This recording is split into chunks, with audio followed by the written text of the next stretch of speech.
ரம்யா அவங்க ரூம்ல உட்காந்துட்டு கார்த்திக் அப்படின்னு நினைச்சு பார்த்துட்டு இருக்காங்க. கார்த்திக் அந்த சேலை மாட்டின போய் எடுத்து காப்பாத்துனது, அவரோட ஷர்ட்டை வந்து கொடுத்தது, இது எல்லாத்தையுமே நினைச்சு பார்த்துட்டு இருக்காங்க. அவங்களுக்கு முன்னாடியே ஹேங் பண்ணியிருக்காங்க அந்த ஷர்ட்டை. அந்த ஷர்ட்டை பார்த்துட்டு உடனே ஷர்ட் எடுத்து அவங்க போட்டுக்கிட்டு கண்ணாடி முன்னாடி நின்றுக்கிட்டு கார்த்திகை பார்த்து பேசுற மாதிரி இவங்க பேசிட்டு இருக்காங்க.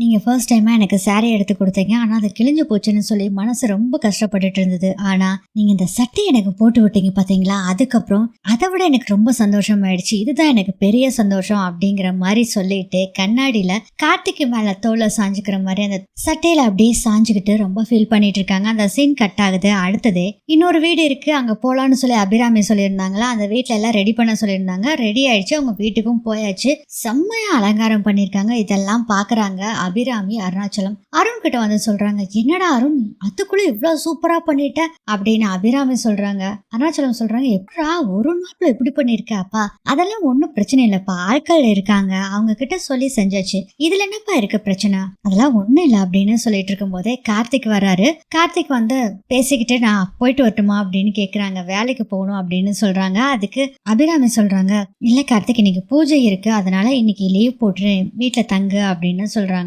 ஓகே அப்படின்னு சொல்லிட்டு கார்த்திக்கும் வீட்டில் இருக்கேன்னு சொல்லும்போது ஒரு ஃபோன் கால் வருது. அங்கேருந்து போயிடறாங்க. இது எல்லாத்தையும் ரியா நின்று பார்த்துட்டு இருக்காங்க. கிச்சன்லேருந்து வர்றாங்க தீபா. அத்தை நீங்கள் சொன்ன மாதிரியே கோலம் அலங்காரம்லாம் கிச்சனில் பண்ணிட்டே கொஞ்சம் நீங்கள் வந்து பார்த்து சொல்லிடுறீங்களா அப்படின்னு சொல்கிறாங்க. ஏம்மா நீ பண்ணது எல்லாமே கரெக்டாக தான் இருக்கும், நான் வந்து பார்க்க வேண்டிய அவசியமே இல்லை அப்படின்னு சொல்கிறாங்க. கொஞ்ச நேரத்துல வந்து மைத்திலி குருக்களை கூட்டிட்டு வர்றாங்க. பூஜையெல்லாம் ஆரம்பிக்கிறாங்க. அதுக்குள்ள நம்ம மீனாட்சியும் வந்துடுறாங்க. ஆனால் மீனாட்சி இங்கேயும் வீட்டுக்கு வெளியே தான் இருக்காங்களே தவிர வீட்டுக்குள்ள வரவே இல்லை. பூஜை ஆரம்பிச்சோடனே தீபா கார்த்திக் ரெண்டு பேர்த்தையும் வந்து உட்கார சொல்றாங்க. ஆனா வந்து கார்த்திக் இல்லாம நீங்க ரெண்டு பேரும் உட்காருங்க, நீங்க எல்லாம் இருக்கிறப்போ நாங்க எதுக்கு அப்படின்னு சொல்றாங்க.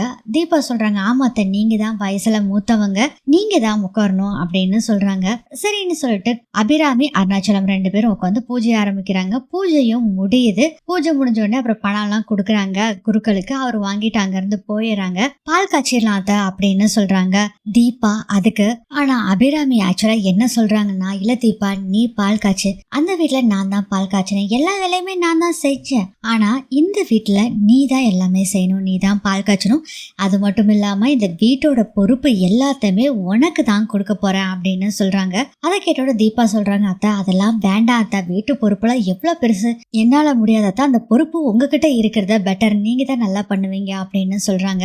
இல்ல தீபா, இளைய தலைமுறைக்கு நம்ம வழி கொடுக்கணும், நீ இந்த வீட்டை நல்லா பாத்துக்கிற, இந்த குடும்பத்துக்காகவும் வீட்டுக்காகவும் என்ன வேணாலும் செய்ய தயாரா இருக்கிற, அதனால இந்த குடும்ப பொறுப்பை நீ தான் பாத்துக்கணும், நீ தான் பால் காய்ச்சணும் அப்படின்னு சொல்றாங்க. இல்லத்த அப்படின்னு தீபா சொல்லும் போதே மீனாட்சி சொல்றாங்க, தீபா என்ன தீபா இது, அத்தை தான் இத்தனை தடவை சொல்லிட்டு இருக்காங்க, நீ பாடல பேசிட்டு இருக்க, அதை சொல்றத முதல்ல கேளு அப்படிங்கிறாங்க. தீபா கார்த்திகை பாக்குறாங்க. போங்க போய் பால் காய்ச்சுங்க அப்படின்னு கார்த்திக்கும் சொல்றாரு. அதுக்கப்புறம் அபிராமி, மைத்திலி, தீபா மூணு பேரும் போறாங்க. ஆனா பால் காய்ச்சறது என்னமோ தீபா தான். பால் வந்து கிழக்கு பக்கமா வருது. அதை பார்த்துட்டு அபிராமி, மைத்திலி ரெண்டு பேருமே சொல்றாங்க, பால் கிழக்கு பக்கமா வந்திருக்கு, நல்ல சகுனம் தான், சூப்பர் அப்படின்னு சொல்லிட்டு இருக்காங்க.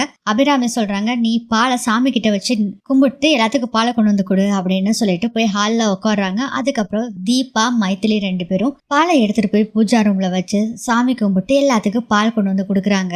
மைத்திலி தீபா கிட்ட சொல்றாங்க, தீபா அத்தை இவ்வளவு பெரிய பொறுப்போ உங்ககிட்ட ஒப்படைச்சிருக்காங்க, அதை ரொம்ப நல்லபடியா பக்குவமா நீ செய்யணும் தீபா அப்படின்னு சொல்றாங்க. கண்டிப்பா நீ நான் செய்வேன் அப்படிங்கிறாங்க.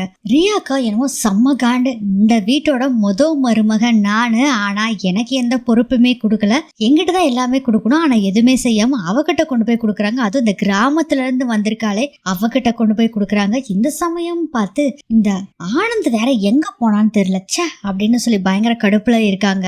அதுக்கப்புறம் பால் எல்லாம் குடிச்சு முடிச்ச உடனே அபிராமி கார்த்திக் கிட்ட கேக்குறாங்க, கார்த்திக் இன்னைக்கு ஈவினிங் வந்து உங்க வெட்டிங் டே செலிப்ரேஷன் இருக்கு, அதுக்கு தீபாக்கு என்ன கிஃப்ட் வாங்கி கொடுக்க போற? அம்மா நான் இன்னும் யோசனை பண்ணலாமா, இனிமேல் தம்ம யோசனை பண்ணணும், நல்லதான் வாங்கி கொடுடா அப்படின்னு சொல்லிட்டு தீபா நீ கார்த்திக்கு என்ன வாங்கி கொடுக்க போற அப்படின்னு கேக்குறாங்க. அத்தை நான் இன்னும் வாங்கலத்த, இனிமேல் தான் போய் வாங்கணும் அப்படின்னு சொல்றாங்க. மைத்திலி கிட்ட அபிராமி சொல்றாங்க, மைத்திலி நீ இங்க நடக்க போற வேலைகள் எல்லாத்தையுமே நீ தான் எழுத்து போட்டுட்டு செய்யணும், நீ தான் பொறுப்பு எல்லாத்தையுமே பாத்துக்கணும் அப்படின்னு அபிராமி சொல்றாங்க. அம்மா நான் எல்லாமே பாத்துக்கிறேன் அப்படின்னு மைத்திலி சொல்றாங்க. தீபா இந்த வீட்டுக்கு நம்ம வந்திருக்கோம், ஒரு நல்ல ஒரு சாமி சாமி பாட்டு பாட அப்படின்னு சொல்றாங்க. தீபாவும் ஒரு அருமையா ஒரு பாட்டு பாடுறாங்க. இதெல்லாம் கேட்டுட்டு காண்ட் ஆயிட்டு இருக்காங்க ரியா. பாடி முடிக்கிறாங்க. தீபா எல்லாம் கை தட்டுறாங்க. அப்ப அபிராமி சொல்றாங்க, அம்மா நீ பாடின பாட்டு அப்படியே இங்க தெய்வீக அலைய உருவாக்கிருச்சு இந்த வீடு முழுவதும் அப்படின்னு சொல்றாங்க.